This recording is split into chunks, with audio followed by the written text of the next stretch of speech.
I just really want people to hear, like, it's actually okay to look at someone in the eyes and say, I'm angry, you know, Mark, I'm angry at you for X, Y, and Z. And that's okay to do. And then for you, on the receiving end, to just be like, wow, okay, I hear you. Because you can hear me because I'm not screaming at you, I'm not throwing things, I'm not throwing verbal insults. And can I take a breath and really let the person in and be like, got it, thanks. And then we can eventually get to the hurt that's driving that. But first, like I feel like so many people shy away from just expressing a simple "I'm angry" statement because it's so not okay, right? In this culture, like, oh, that's so bad. Yeah, it's like something we really like avoid.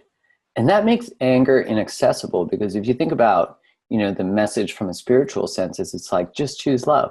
It's like you can't bypass anger. Yeah, Like, no, anger is very much love, absolutely. all of it's love. So choose love is saying no. Like that's enough. When you have anger at that space where you can use it to just really go right at the space and be able to say no. Like that's not okay. How you're speaking to me is hurting. And that's such a powerful place to be because all of a sudden the kid in you is going, I can actually love under this protection. And I feel cared for. Like if you came at me with that kind of energy, like, no, there's a way in which you actually care about us and me, and you're taking a stand, right? Isn't it kind of, like I remember the first time I stood up for myself with a girl, which I did not used to do. I was such a doormat.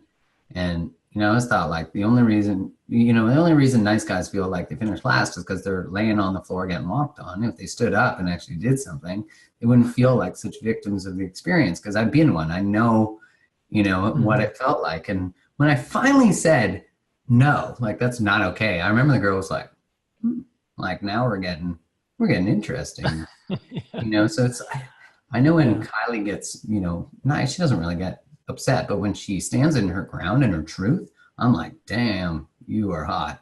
So it's like It's totally hot. getting punished and I'm excited, it's like a sexy contrast.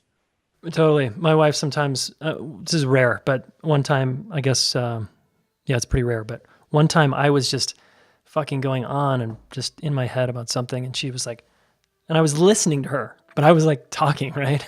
supposedly listening. And she like just hit her hand on the countertop. It was like, stop. And she's like, you're not listening to me. Just totally like, you're not listening. And I was like, I just took a big breath and I was like, I just wanted to like fucking lash out. I was so pissed.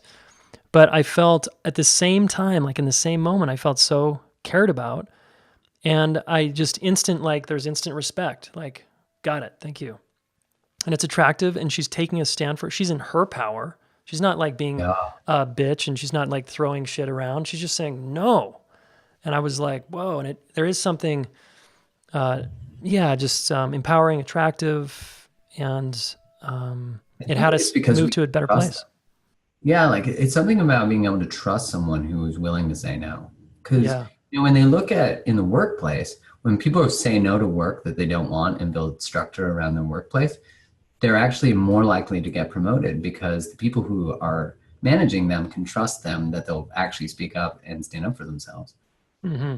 I don't think that's dissimilar in romantic relationships or any kind of relationship. Like, who do we trust most when we're in the stuff? We trust the people who tell us the truth.